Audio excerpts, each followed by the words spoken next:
why he has secure facilities or SCIFs. That's why he has Secret Service protection to guard these papers with listening devices and cameras. There's no allegation or evidence whatsoever that these records got into the wrong hands, unlike Hillary Clinton's illegal home server that was hacked by foreign governments. When she was the Secretary of State, she violated the Espionage Act by having that home server. She obstructed justice by destroying the home server and the devices.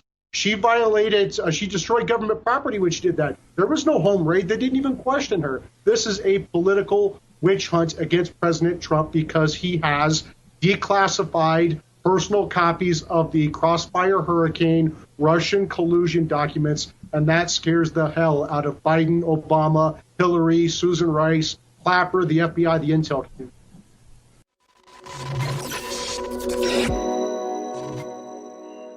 Is Tuesday, August 30th, 2022, and the DOJ admits they violated Trump's rights and took attorney-client privilege documents in Trump raid. Top FBI agent who covered up Hunter Biden laptop is fired, and Joe Biden picks Hunter Biden laptop denier for Presidential Intelligence Board. My name is Benny Johnson, and this is The Benny Show, an absolutely stacked show. We start off today with the sweet, delicious smell of napalm in the morning. Do you smell it? Can you sense it? Is it stinging your eyes yet? Is it filling your nostrils with the sweet aroma of panic in Washington, D.C.? They're panicked. They're scared. They're worried. They are firing their own. When was the last time that the FBI, we got to ask you this. When was the last time that you saw the FBI self-correct, okay?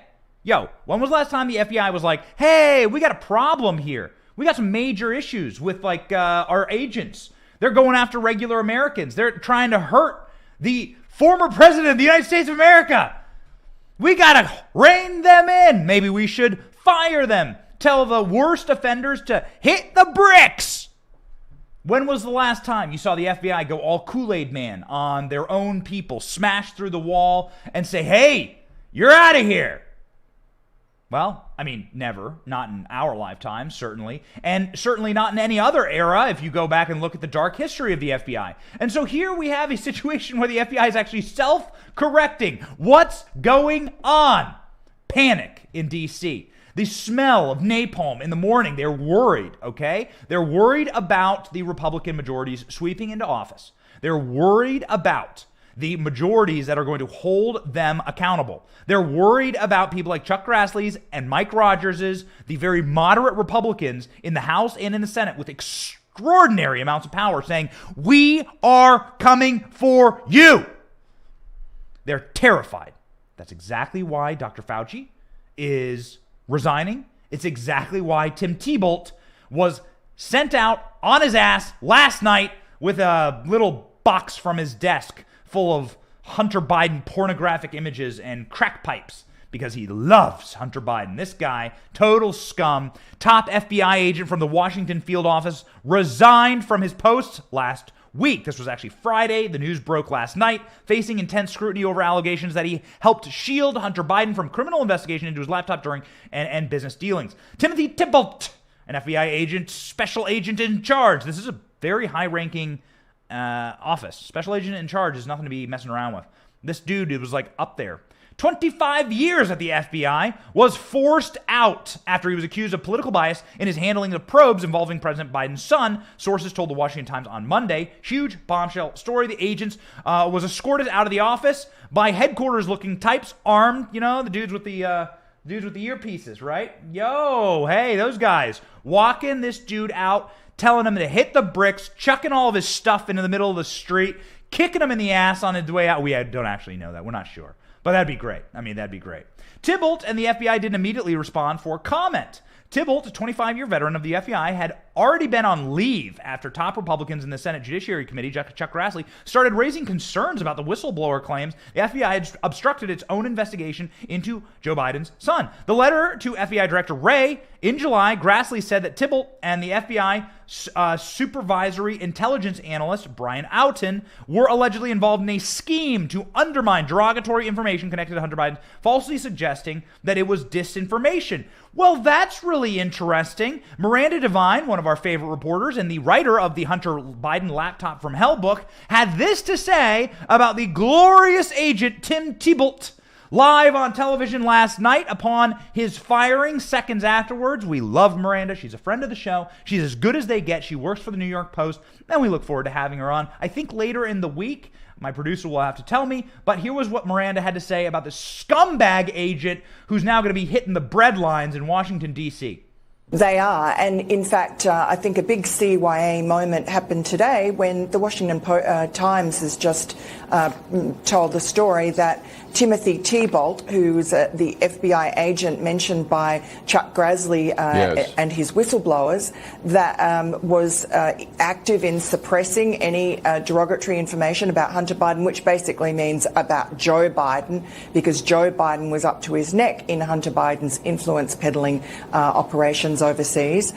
So Timothy Thibault was that agent, one of the agents that whistleblowers have told Chuck Grassley and Ron Johnson about, that were suppressing anything about the laptop or anything to do with Hunter Biden's influence peddling program. He's left the agency reportedly.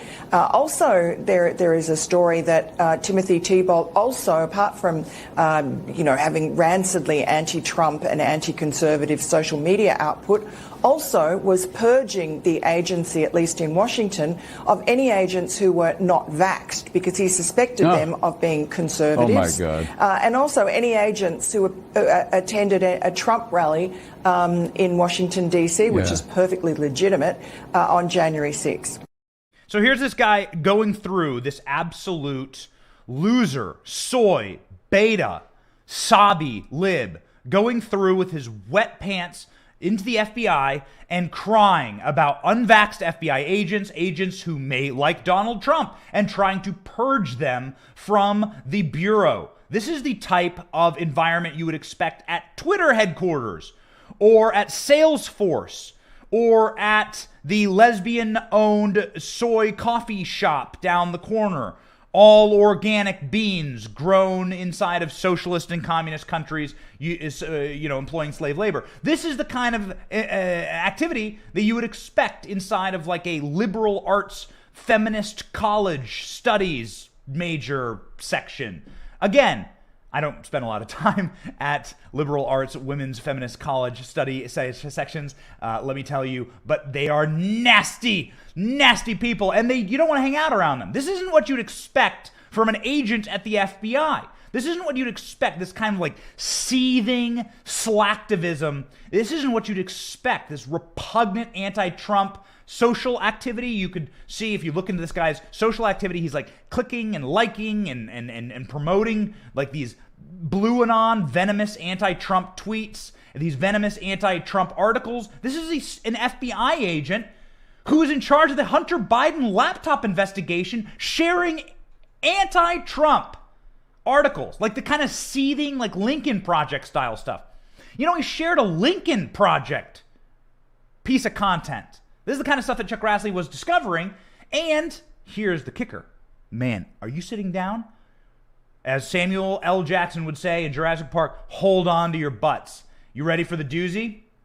This guy was in charge of the election disinformation wing of the FBI. Election fraud.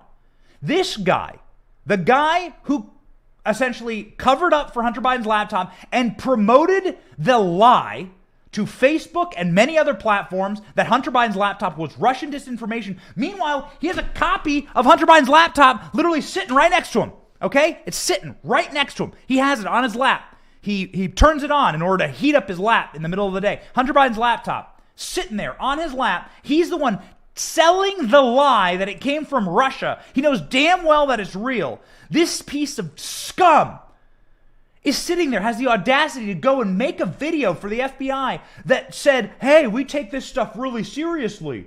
We must protect our election against disinformation. Meanwhile, this guy is the old faithful sewage geyser of misinformation about Hunter Biden's laptop, the most devastating bloody OJ glove in political history. Watch this video and be repulsed. Watch Timothy Thibault, back when he had a job at the FBI, talk about election disinformation.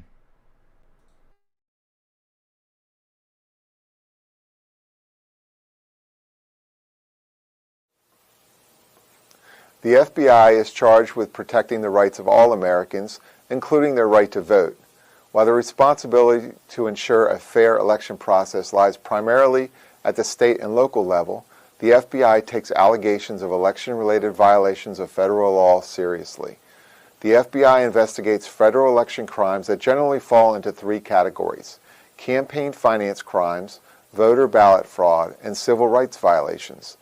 The FBI Washington Field Office works with our state and federal partners to engage with other law enforcement partners and provide resources about the FBI's role in elections.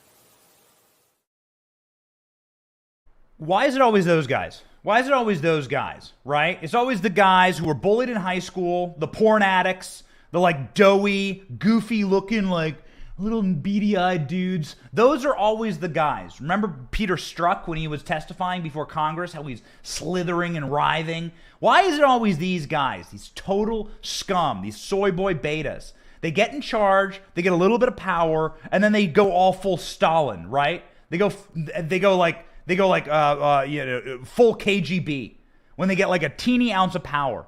It's these people that are such problems in Washington, D.C. And let me tell you, as somebody who's lived in Washington, D.C. for the last 15 years of my life, thank God I'm in Florida now. I lived in Washington, D.C. for 15 years of my life. Man, D.C. is just filled with those people. The kids that got bullied in high school, the kids that, had, the really bad acne outbreaks, and the kids that got shoved into lockers. Then they get badges and guns, and then they go after the rest of us. These are mentally damaged people. And this Tim Tebow is one of those mentally damaged men. You heard him there talking about threats to our election and disinformation. Well, Chuck Grassley says in his letter that Tim Tebow specifically had a scheme to undermine derogatory information connected to Hunter Biden by falsely suggesting that the laptop was disinformation. This guy is in the promo ads for the FBI. I cannot believe we dug this clip up. This guy's in the promo ad. Big shout out to our research team here at The Benny Show. And thank you for supporting us. We are hiring. We are small business owners. We bring you this show. It is 100% like user supported. We are not owned by a corporation. Ladies and gentlemen, we do this show with your assistance, so thank you. This clip dug up, this Tim Tebow man, he's sitting there talking about protecting our election integrity. Meanwhile, he's covering up Hunter Biden's laptop as disinformation. Falsely lying about it. It breaks the brain. It breaks the brain. It's 1984 style stuff. And it's why we have our boy, Kash Patel. We love Kash on this program, reacting live. He was on Sebastian Gorka's show last night. We saw him react live to Tim Tebow getting fired. This reaction will show you exactly how important this update is, exactly how important it is that this guy was told to hit the bricks. Watch Kash's reaction live. Breaking news from the Washington Times. On Friday, out of the WFO, the Washington Field Office Special Agent in Charge, Tim Tebow, was escorted out of the building after... escorted out of the building after whistleblower allegations that he showed political bias in the handling of politically sensitive cases. Is something finally happening, or after 6 years should we still be very, very cynical, Kash? Maybe both. So look, Tebow is one of the guys I put on, and I've been the one saying, listen, there are certain people you can put on blast in the FBI if their actions are corrupt and they're violating their oaths of office and duty to the American people. Tebow is a perfect example of a guy who repeatedly got promoted for running and working on corrupt prosecutions and investigations. Russiagate, Hillarygate, Hunter Biden laptop, Whitmer. This guy was promoted into superior positions for failing to do his job, but worse, probably intentionally lying and breaking the law. And that's why all these whistleblowers have been coming out. And if you remember, Chris Wray was asked about, all of these promotions, and he basically blew off Congress under oath to catch a private jet so he can have a taxpayer-funded airplane ride to his Adirondack vacation home, then answer questions before the United States Senate on whistleblower protection. And now it's no coincidence this guy that we named was escorted out. So they're getting canned in Washington, D.C. Again, when was the last time you saw the FBI fire its own? It's pretty incredible. And the reason why is they are terrified. They're running scared. There's actual literal panic in Washington, D.C. because they see clips like this of Jim Jordan saying, we are now not just going to investigate the FBI. We're going to investigate the investigators. We're going after the IG, the investigation arm of the FBI, Horowitz. We're going to go after you because you're sitting there signing off on the confiscation of GOP members of Congress's cell phones. So Jim Jordan, going scorched earth, fires off a letter saying, hey, Inspector General Horowitz, man, you better preserve your documents. Who watches the watchers? Jim Jordan, baby. Watch them. Is there bias in the FBI? And as I understand it, you have 5 FBI informants that have come to you that want to be whistleblowers, correct? Correct. We've had more than that. And you were right when Senator Grassley said there's political influence at the FBI and it's all about politics. That is certainly the case because all these whistleblowers come to us and talk about the political pressure they're under. And now we see that it may be in the Inspector General's office. By statute, the Inspector General is supposed to provide independent oversight of the Justice Department. Well, how can you do that if you're participating in an investigation? Sean, understand what happened here. The FBI came to the Inspector General and said, we're going to take the phone of a sitting member of Congress. We're going to take his phone one day after we have raided President Trump's home, and we're going to do it while Congressman Perry is on vacation with his family. The Inspector General should have said to them, are you freaking out of your mind? This has got all kinds of constitutional concerns. You should not do it. But if you do, we will not participate. But instead, he said, go ahead and do it and we'll image the phone. That is frightening because they're supposed to be providing the independent oversight of the Justice Department. So the major constitutional concerns by Jim Jordan, what does he mean there? What he means there is the separation of equal powers. There are 3 equal powers, the executive, the legislative, and the judiciary in this country. They are equal, co-equal, and not one has power over the other. In fact, they actually have checks and balances as it is set up. You know this. You probably went through Civics 101. They don't teach this stuff in school anymore. Thank God I had good parents. And so you have these co-equal branches. So how the hell is the executive branch confiscating the phone of a member of the legislative branch? What the hell is that about? Why don't you show me the constitutional right you have to do that? That's what Jim Jordan is talking about here, and he's going to clobber the FBI, and now he's going after Inspector General Horowitz. Yo, this is some dangerous stuff. This is water that the FBI is getting into. That's why they're going to scapegoat people like Tybalt. That's why they're going to probably lop off a few more heads of agents and be covering their asses here. We'll see what happens next because this is unwinding at a rapid pace. This Trump raid, we told you from day one, this was not properly executed. This was not properly planned. They bit off more than they could chew. They weren't ready for the backlash, and that this isn't having the intended effect that they hope it would.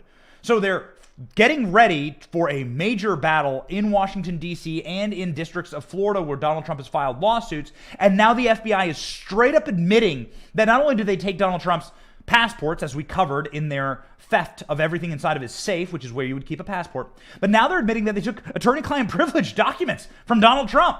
The FBI straight up saying that they have reviewed and may have taken a limited amount of attorney-client privilege documents from President Trump. Now, this is, of course, illegal. You can't do this kind of crap.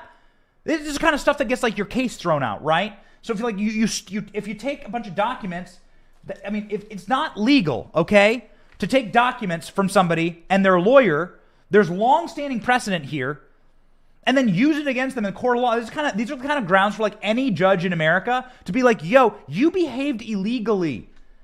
We're going to throw this out. We're going to rule against you. This isn't right, and we have long-standing precedent here. This is like long established. Before this is like common law stuff, right? So before even America was constituted, this is common law stuff. These are the kind of things that Supreme Court cases are made out of. 9-0 Supreme Court cases. Here we go. Let's read. The Department of Justice has admitted that they may have taken a limited amount of documents protected by attorney-client privilege. Okay, got it.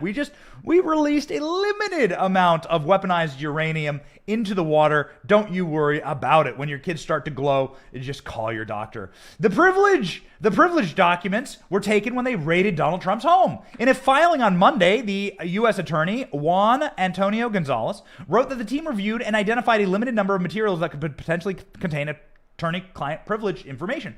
Judge Aileen Cannon of the Southern District of Florida announced her preliminary intent to appoint a special master. This is a huge victory for Trump, by the way. 2 days later, the DOJ said that the review of these documents were conducted before the court issued the preliminary order to appoint a special master. Oh, isn't that interesting?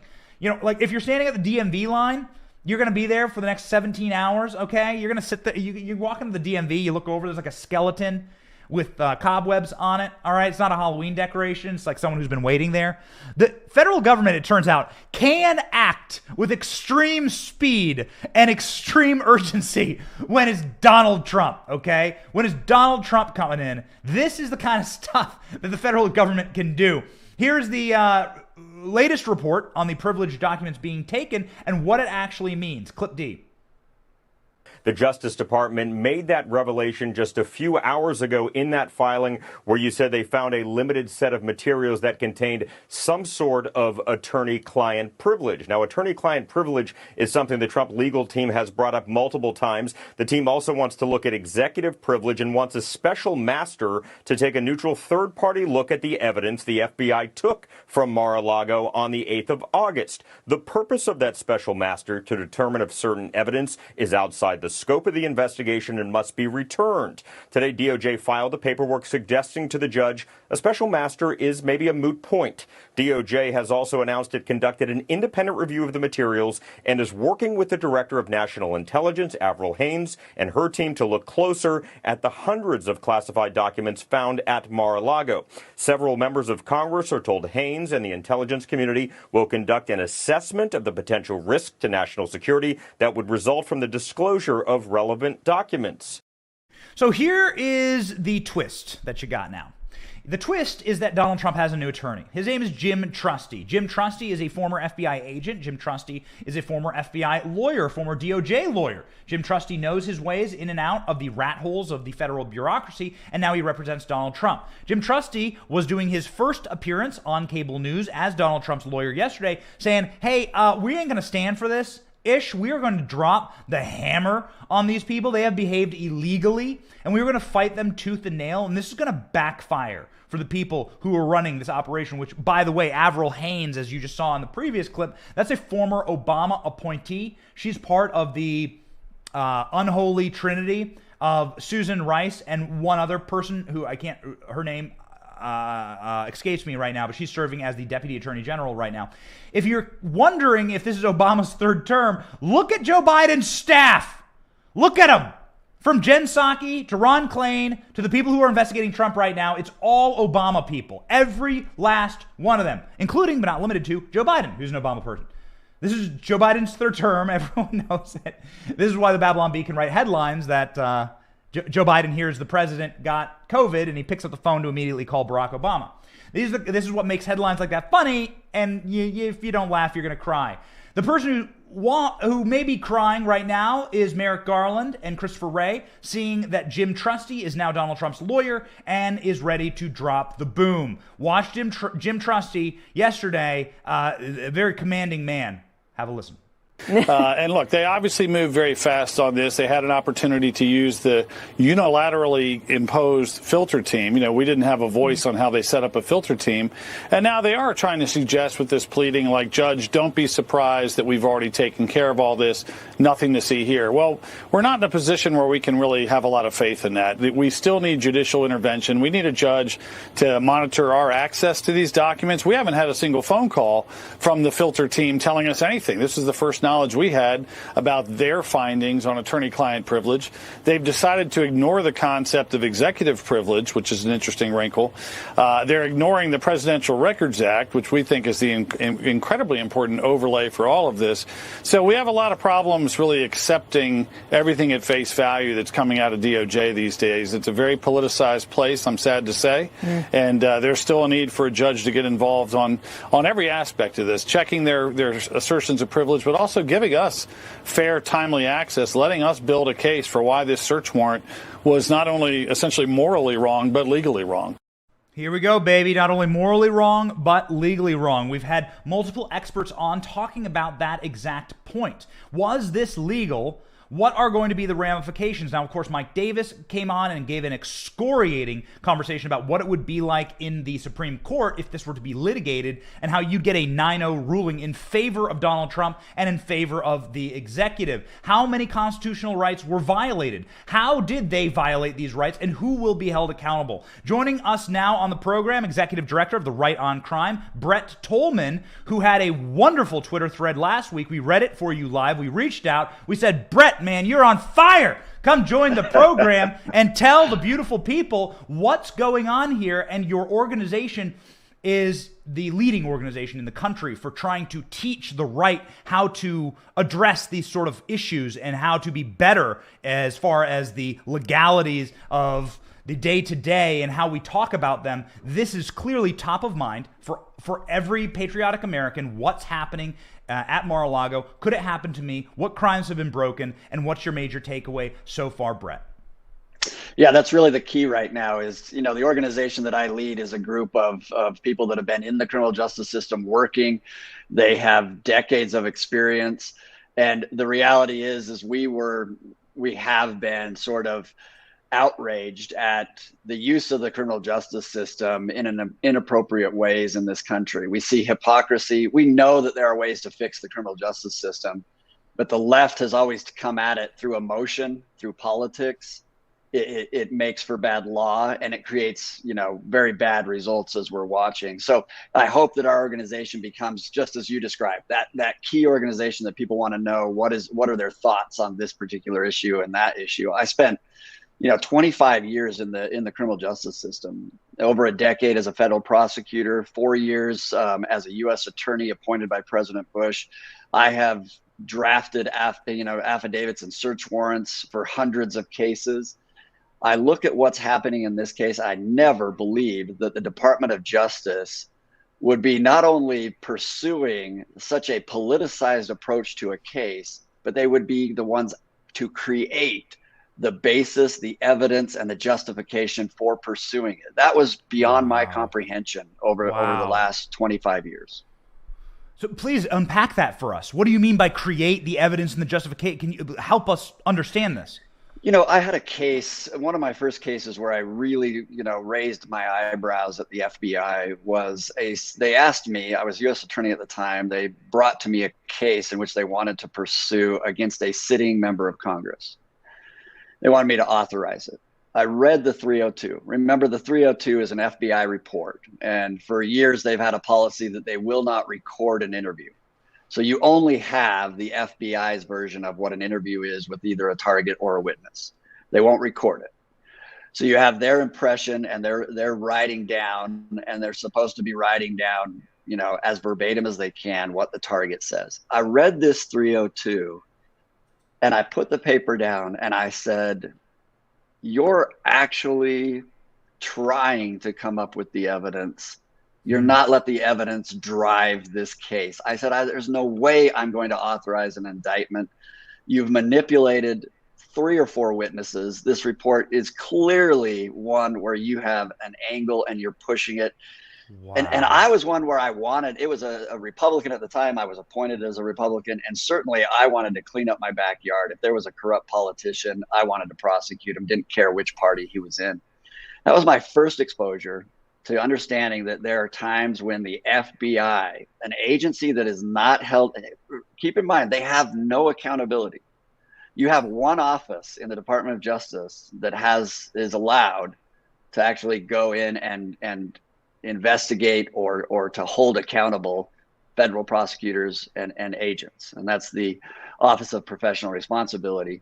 I can talk a little bit later about the solicitor office and about Horowitz and the Inspector General, but you have one office, and they're not afraid of it.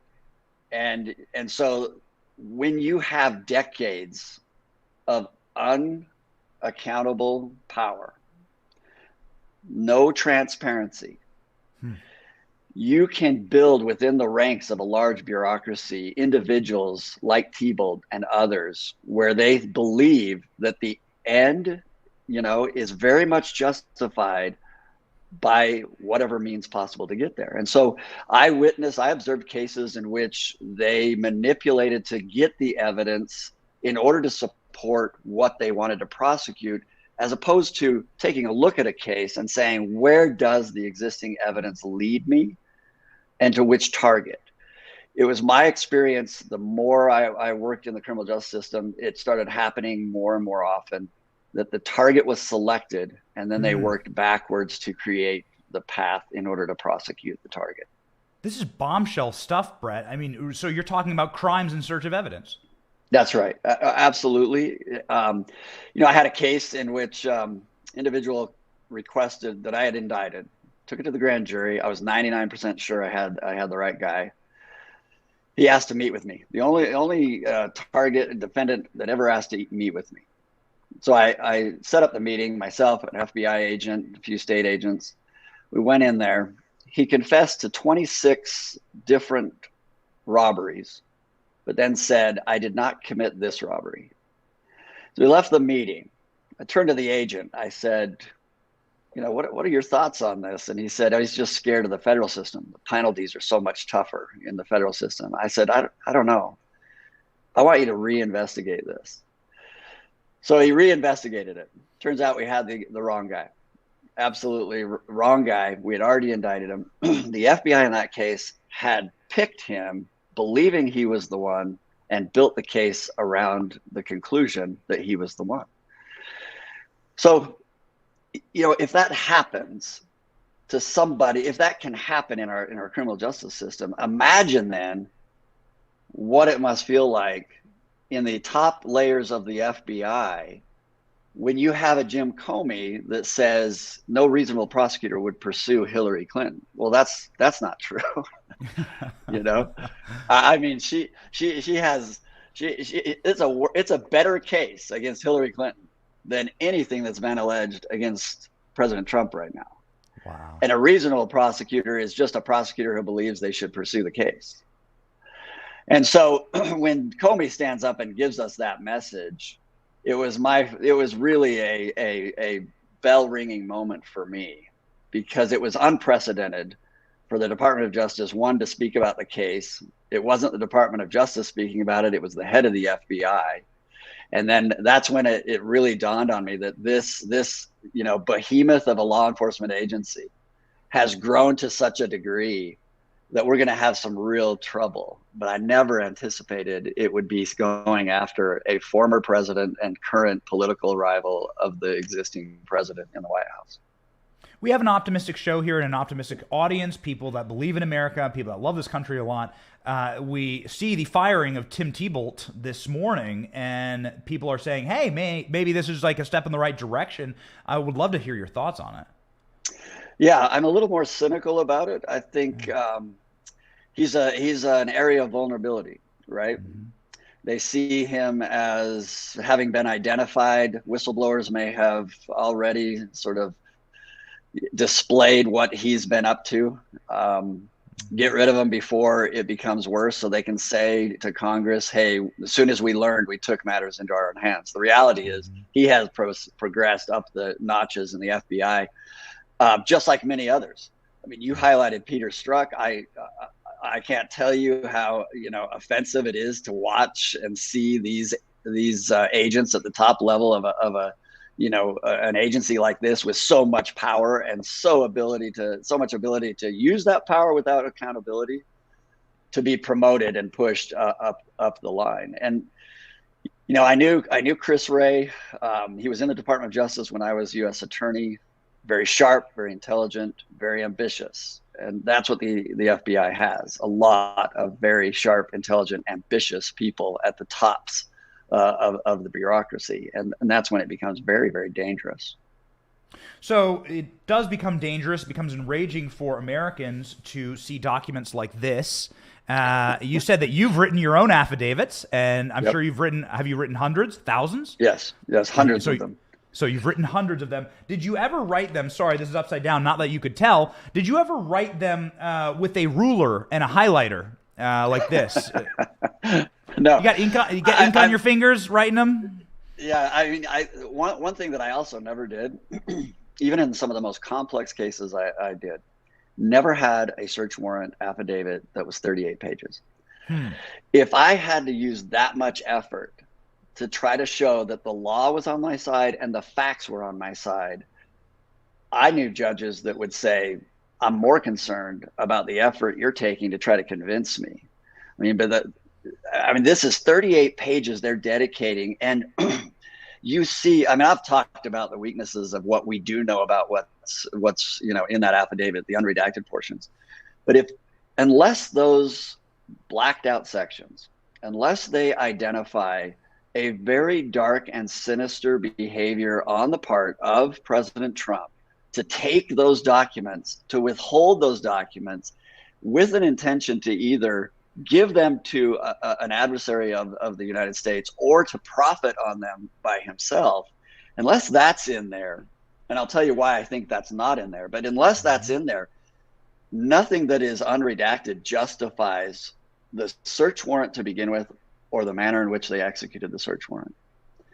And the reason I don't think the rest of that is in there is because when they start redacting is right at the moment in the affidavit where you have to outline for the court how you got your information.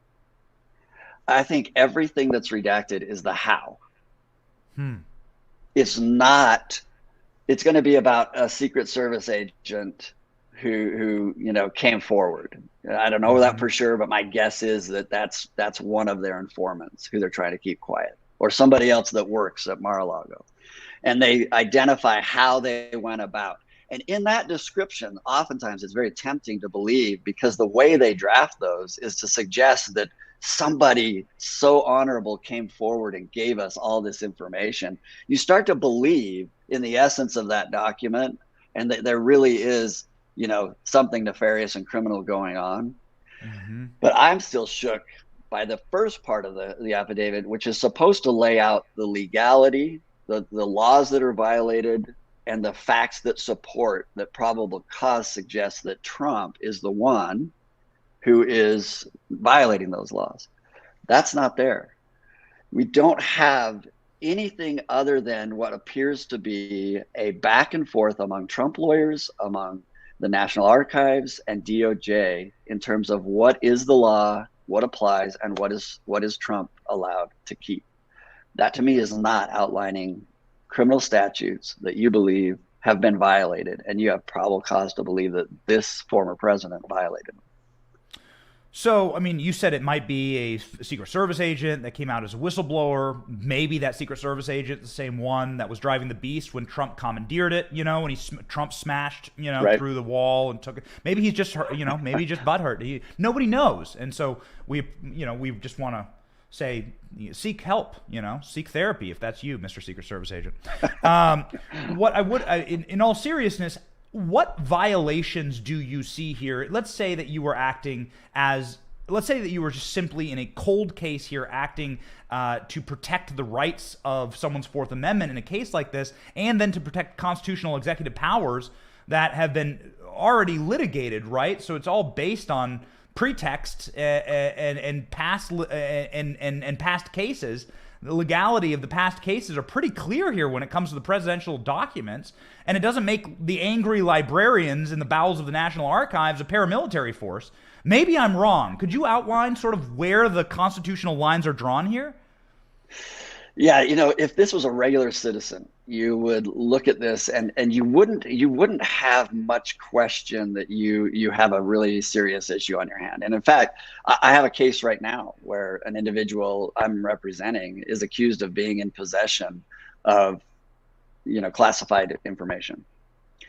And you would approach it the way they did in this case. They would issue a search warrant because they have reason to believe that he's in possession. You don't have to have necessarily criminal intent to do anything with the documents under 793. That's an espionage statute that says if the mere presence, if you willfully have those documents and you possess them, then it can be a violation of the statute. And so you would execute the search warrant, and you would go forward and you display why you have reason to believe, that they took something from a top secret facility or whatever, and that would be your run-of-the-mill case in this particular area. The difference here is staggering. We give presidents of the United States absolute authority over classification, and they just don't need any sort of a process to possess, to look, to read, to declassify any of that, because we have said the president is going to be in a different position than any other citizen, and we want him in a different position because we don't want at some point our police power to be used against our own leader of our very own country. I mean, that was enshrined in the checks and balances that you kind of outlined earlier. Here, they don't have a clear understanding of whether or not the law even applies. And I know many have talked about this. You've got Mike Davis and others who have said it doesn't apply. So they have considerable question as to whether the law applies to the president and the former president who's in possession of information that we would otherwise say a regular citizen is not able to possess. Doesn't apply. Those don't apply to a former president. Then you have the very, very important issue of whether or not you can go to a facility that is protected by the Secret Service, is authorized to have classified documents, is funded to have a SCIF, is funded to have staff in order to deal with classified material, whether or not you could ever show the mental state required to prove that somebody had violated the law. How do you show willful if in fact you've already conceded that there have been negotiations about what can and can't be possessed by a former president? You can't prove that he willfully, illegally possessed documents when you have already engaged in discussion back and forth to identify what he should and what he should not be in possession.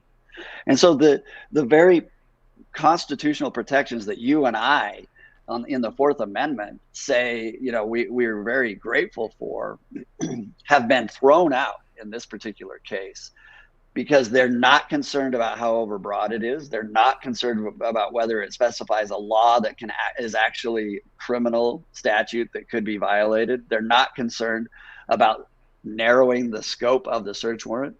The Fourth Amendment tells us that it has to be so narrow as to not be a general warrant. So if you robbed a bank, for example, and we believe that the only thing you took was several stacks of cash, the agents get to come in and they get to look where they think they might see the stacks of cash, but they don't get to look in areas that are outside of the scope or for other evidence. Here, you're so close to a general warrant that's why you see Trump and his lawyers saying, we want a special master, because we think you took way more than you could, and we think that the warrant itself is unlawful. And so it's a unique thing that this special master has been appointed. I've never seen it in a criminal case, ever. Wow. Brett, you've been really, really generous with your time, and we're honestly would love to have you on the program and love to have your insights here as a federal prosecutor. 25 years, did you say? Yep, almost 25 years. As a federal prosecutor, and you had a very different send-off, I'm sure, than Tim Tebow. You didn't have to pack up your copy of Hunter Biden's laptop and in a little box, right? No. My last case was I prosecuted the kidnapper of Elizabeth Smart. That was my last case. Wow. And then I left. Very proud of that. We'd like to close here. We have a lot of members of Congress who come on this show. A lot of Republican candidates come on this show. Members of the House and the Senate. Political leaders, and they watch and their teams watch. And so could you give them some advice as it pertains to dealing with an overly politicized FBI? What would be your advice? So the Inspector General was stripped of any authority to actually bring consequences. I would like to see an Inspector General that has the ability to actually pursue cases against agents and members of DOJ. As it is now, it's just an entity that writes a report. And you have to have someone in that position that is not afraid to stand up to DOJ and not afraid to stand up to the FBI. I would like to see consequences. Prosecutors in the DOJ have one body that can bring an investigation, and it's all in-house, and they won't take any outside referral, and you don't have insight. So I'd like to see that lid taken off, where members of Congress, which is the only agency that's supposed to have oversight of the Department of Justice, they have to have real ability to exercise that oversight. So they're you know, when they subpoena documents and when they subpoena witnesses, we have to somehow take whether those are enforced out of DOJ. Because DOJ right now, what happens is they'll, you know, receive a subpoena and they're the ones responsible for enforcing it. So they'll say, no, we're not going to. So let's stop this charade and let's really give some teeth to those that are supposed to be holding them accountable. That's my, you know, off the cuff analysis. Hey man, we hope Grassley and Jordan are watching. Brett, the executive director of Right on Crime, where can people find your work? Yeah, please look us up, rightoncrime.com. And we're an organization that is really dedicated to try to fix the criminal justice system in this country, but to do so in a conservative way, to remember victims of crime and to remember that community safety is supposed to be the objective. But I also would say it's very important in this day and age to remember that fairness and consistency in applying the criminal justice laws in this country, which we've lost, it shouldn't matter which political side of the aisle we're on. The criminal law should be enforced equally, and that's our hope. Yes. Isn't that the point, right? No oligarchy here. If you if you do what Hunter Biden does, then you should go to jail like all the young black men that Joe Biden sent to jail for doing a scintilla of the amount of crack that Hunter Biden did, and he filmed himself doing it. He filmed himself. Like, again, it's so egregious. Yep. And people are repulsed by it. Thank you, Brett, for your work. Let's please have you on the program a lot. I loved hearing. I look forward to it. Thank you, sir. Man, it's so wonderful to talk with experts. It really is. It really is. I say it often on this show. We will deliver to you the experts. We will give you the ability to listen to the people who've done it. Brett Tolman, executive director of Right on Crime, 25 years as a federal prosecutor, wrote his own affidavits. He said hundreds of them. He knows the way, okay? Listen to Brett Tolman. Coming in hot, Brett Tolman would never do what Joe Biden has done right now, which is appoint a Hunter Biden laptop denier to a high-level position inside the intelligence board. Yo, this is some crazy stuff. So Joe Biden is sitting here. So while Tim Tebow, who's the Hunter Biden protector inside the FBI, is being told, you know, to hit the bricks because maybe the agency is scared of the political blowback. Maybe they're actually trying to fix something. We're not sure. We doubt it. But they're probably just trying to CYA. Yo, Joe Biden is doing his best to appoint the people who protected his cokehead son to major positions, including, but not limited to, the Intelligence Advisory Board, an MSNBC pundit who was among dozens of former intelligence officials to sign the letter in 2020 claiming, without evidence, that Hunter Biden laptop was part of a Russian disinformation ploy. This guy's name is Jeremy Bash. He's a former chief of staff at the CIA and the Pentagon. He signed the letter, the dirty letter, about the 2020 disinformation that Tim Tebow was probably like drooling over at the FBI. This guy is now getting rewarded by Joe Biden for covering up for his cokehead son. Check it out. This is the clip, the breaking news clip from Tucker Carlson last night. We do know that the Biden administration has no intention of fixing systemic corruption in our agencies from which they are benefiting, so they're doubling down. On Friday, Biden announced that members of his Intelligence Advisory Board, new members. Now, that's a White House post that advises the president on intel matters. One new member of that board, believe it or not, and if you're familiar with Washington, this is shocking, is a man called Jeremy Bash. He's a former chief of staff at the CIA and the Pentagon. Jeremy Bash, along with dozens of other now totally disgraced and discredited ex-intel officials, signed a letter right before the last presidential election lying and claiming the laptop had, quote, all the classic earmarks of a Russian information operation. That was a lie. Flat out. There's no debating it. That was a lie. They did it in order to influence the outcome of the election. And Bash repeated it on television. Watch this. This looks like Russian intelligence. This walks like Russian intelligence. This talks like Russian intelligence. This effort by Rudy Giuliani and the New York Post and Steve Bannon to cook up supposed dirt on Joe Biden looks like a classic Russian playbook disinformation campaign. And so you get rewarded if you lie to the American people, if you protect the Bidens. These are how regimes work. Jeremy Bash is now getting rewarded. He was on MSNBC. He's been on the board of directors for the International Spy Museum. And now he's on the president's Intelligence Advisory Board after lying to the American people. Ladies and gentlemen, it is the total and complete writ of living for the Biden White House to openly lie to the American people. We saw this yesterday with Karine Jean-Pierre. We haven't done a good Karine Jean-Pierre clip in a while. Karine Jean-Pierre getting absolutely BTFO'd by Peter Doocy over the idea that you can't fly into America if you're unvaccinated. This talking about Nicholas Dvorak, one of the maybe the best tennis player in the world right now. Probably the best tennis player in the world right now. I don't really follow tennis. This dude can't fly into America because he's unvaccinated. Yet, the regime allows now millions of people to walk into the country unvaccinated. They never check their vaccine status at the border. That would be the number one way to make sure that people never entered, because, of course, the people from the third world that are walking into this country are not vaccinated. They would never use that rule at the border. They would just use that for people like Nick Dvorak, who's the best athlete in the world, arguably. So, Karine Jean-Pierre was asked about this by Peter Doocy, and the seething and the pain is palpable. Watch. How is it two different things? Somebody unvaccinated comes over on a plane. You say that's not okay. Somebody walks into Texas or Arizona unvaccinated. They're allowed to stay. Why? But that's not how it works. Like, we actually no. I know that that's not what you guys want to happen, but that is what is happening. But that's not. It's not like somebody walks over and that's not how. Exactly what's happening. Thousands of people are walking in a day. Some of them turn themselves over. Some of them are caught. Tens of thousands a week are not. That is what is happening. I mean, it is what's happening.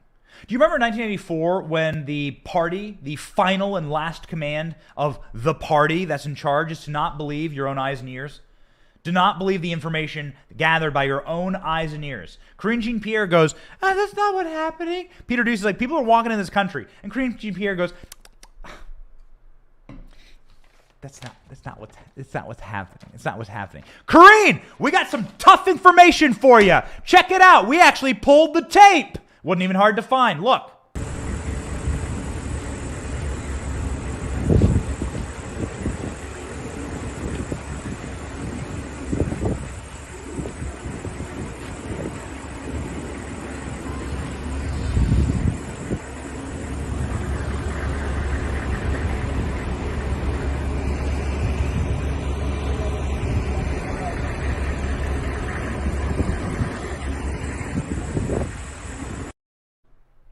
It's enough to make your blood boil. Not only are they walking into the country, you see the border agents just standing there allowing them in, ushering them in like doormen inside of the Plaza Hotel in New York City. There's also buses waiting there for them, government-funded buses waiting for them, provided by the Biden regime, along with private flights provided by the Biden regime. Here we go, ladies and gentlemen. Here we go. The disaster, the lying, the seething, the insult to you as the American people. It continues apace. Now, we are taking a break from regularly scheduled programming because I was talking with ALX, our producer, this morning, and I said, ALX the Lord, we have not done a Kamala clip in so long. Where has Kamala been? She's actually been on vacation. Where has Kamala been? What has she been doing? Has she been doing something productive? And the answer was predictable. Kamala Harris has actually been a part of the most disastrous non-space launch in American history. It happened yesterday. We had to cover it on the show, and ALX said, oh, baby, I gotcha. Kamala Harris was there at a NASA launch that was totally botched.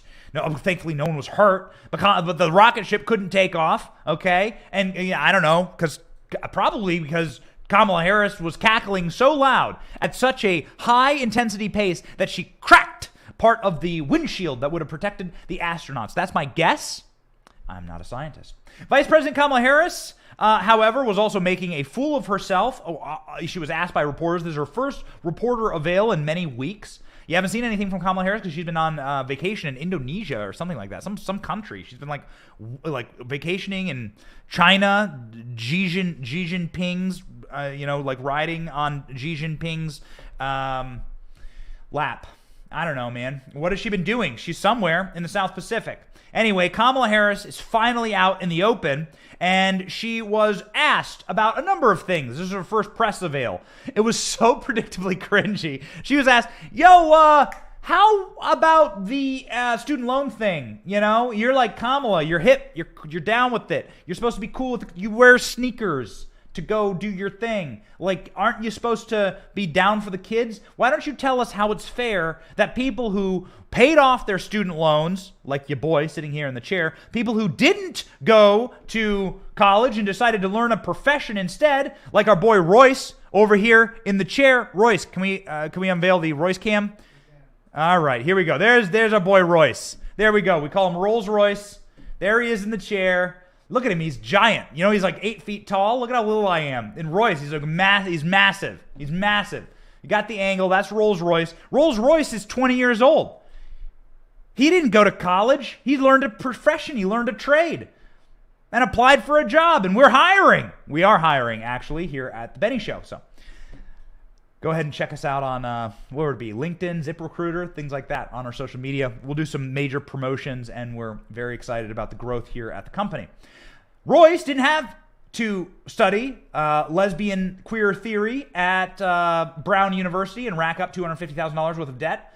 Unfortunately, a member of our staff is doing just that. His name is Danny DeUrbina. To his great credit and to his great shame, he's at George Washington University.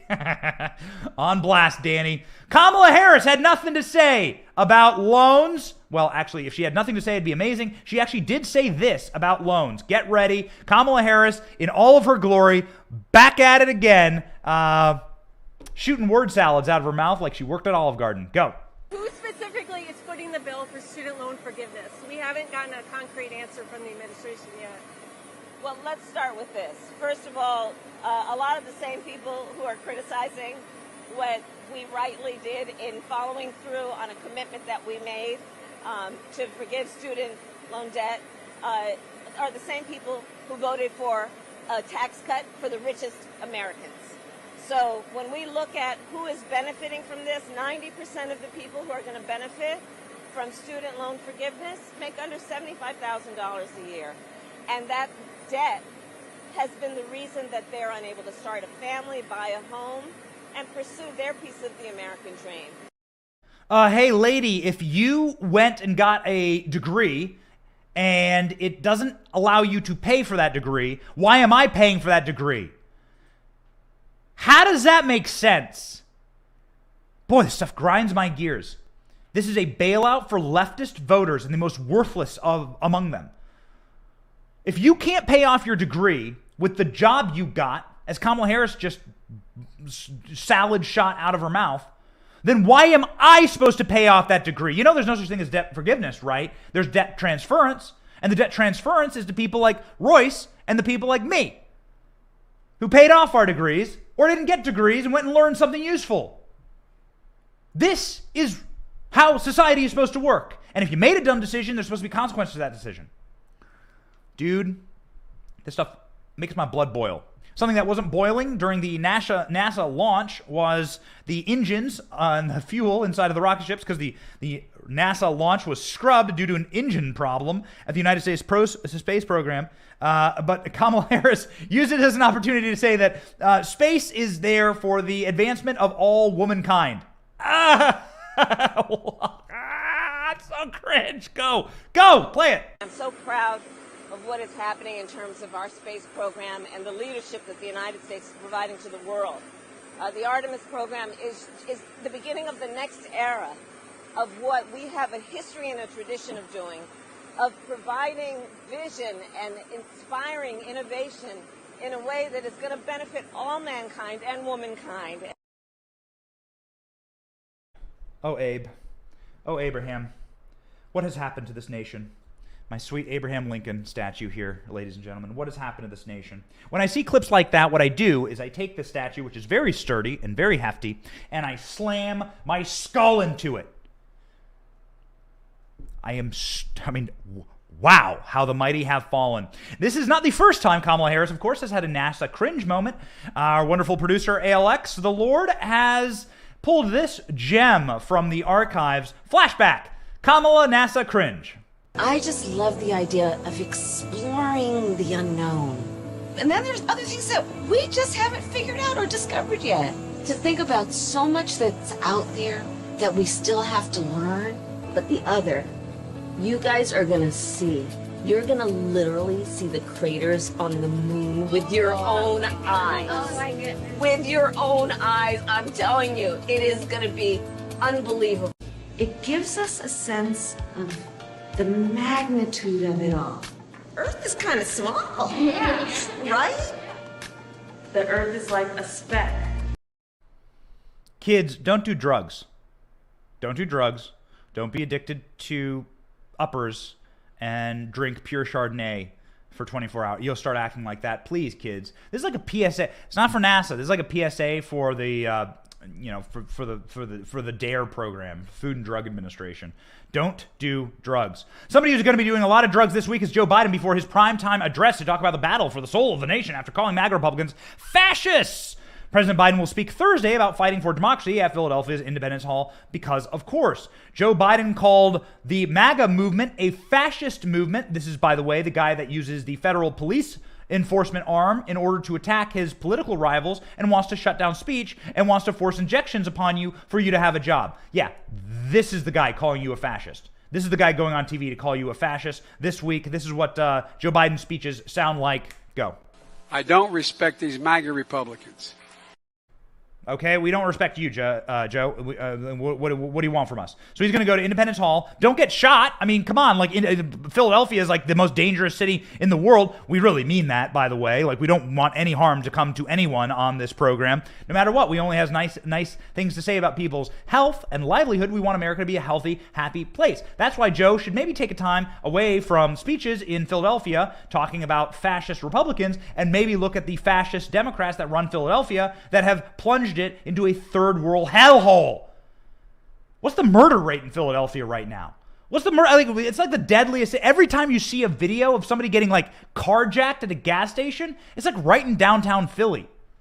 It's right in Ben Franklin's old neighborhood. So, I mean, listen, Joe, like, we're glad you have security. Maybe say something to the people of Philadelphia who are living under permanent Democrat rule and whose lives are in danger every single day because of your party. We'll be covering that. That's going to be on Thursday with predictable results. Joe Rogan said he'd tell people outraged by COVID-19 restrictions to vote Republican. Yo, our last story of the day. And finally, Joe Rogan getting the official red pill popped on camera, ready to go, completely based. Joe Rogan saying, vote for the GOP. The king of podcasts told his 11 or 12 million listeners, depending on who's counting. 12 million listeners, man. It's impossible to describe like how many people that is. Tucker Carlson, who's our boy, who we love, his Nielsen ratings are like between 3 and 4 million people. So you're talking about a show with Joe Rogan that's 4 times bigger than Tucker Carlson's show, and we love Tucker Carlson. He's the most watched man in television, and everyone's ratings go down precipitously after Tucker Carlson. So this is how big Joe Rogan is. He was on with Green Bay Packers quarterback Aaron Rodgers, and the pair began talking about the mess the federal government has made of COVID-19 and their restrictions. California's Democrat Governor Gavin Newsom, this is the guy that kicked Joe Rogan essentially out of California. Joe Rogan's now in Texas. He had to leave because of these restrictions. He has a major axe to grind here. Joe Rogan had to up and leave the state that, I mean, obviously he made his career in. So when it came down to what was actually happening in the NFL, he was talking to Aaron Rodgers about it. Aaron Rodgers saying that Fauci sent like some little stooge to tell everyone in the NFL to do what Fauci says. And you got to get the vax. This is what Aaron Rodgers had to say about Fauci essentially like weaseling his way like a rat into the NFL. Dude, it's insane. The conversation was wild. We encourage you to go watch it. This is our favorite clip from it. Joe Rogan's like, yo, if you don't want this stuff anymore, vote Republican. Hoping that now that this is over, people are going to, recognize that some serious errors were made and not repeat those. That's the best you can get out of it. So what do you tell those people? Vote Republican. That's what a lot of them are going to do anyway. Yeah? Yeah. Oh, yeah. I mean, more than 1 million people transferred over to the Republican Party, I think in 2021 alone. Find out what that number is. But, you know, you look at guys like Ron DeSantis, who kept Florida open and had some pretty reasonable policies in terms of, like, what to do about COVID. And, you know, he mapped it out on television. He was, you know, widely criticized for this, where he was saying, like, we need to protect our elders. We need to, you know, make sure that medical care is available for those people, and everyone else, you should be able to do whatever you want to do and protect your freedom. Vote Republican, talking about Ron DeSantis. Joe Rogan arc towards becoming based. Remember, Joe Rogan, like, is a Bernie bro. The Joe Rogan arc to becoming based is probably the greatest feat of this movement. We should all hang our hat on this. This is the most watched and listened to man in the world. Again, Tucker Carlson's the king of cable TV, the king of podcasting, who has a 3 to 4x larger audience than Tucker is Joe Rogan. So the fact that Joe Rogan is sitting there talking about based Ron DeSavage and talking about voting Republican is a massive triumph for this audience. And so we say thank you, as we do at the end of each show. We say thank you for watching. If you support this show, please like, subscribe, and share. Please subscribe to our podcast. Send us an email. Send us an email if you want to, like, let us know what you think about the show. If you think that there are opinions that you want to see voiced on the show, send us an email. We read the emails. We even respond. Can't respond to all of them, but we respond. We want to know what you think.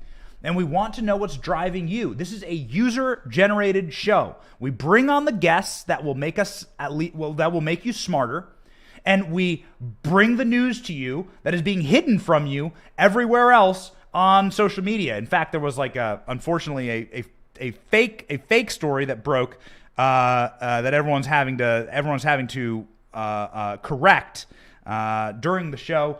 And we were not reporting it because we were able to fact check it. So, unfortunately, we would have loved to have been reported this news, but we didn't, because we care. And we care about you. We care about the movement that we're building. And so we just want to say thank you. I mean, honestly, this show has been just on the upward trajectory rocket ship. We bring it every single morning. We have a blast doing it.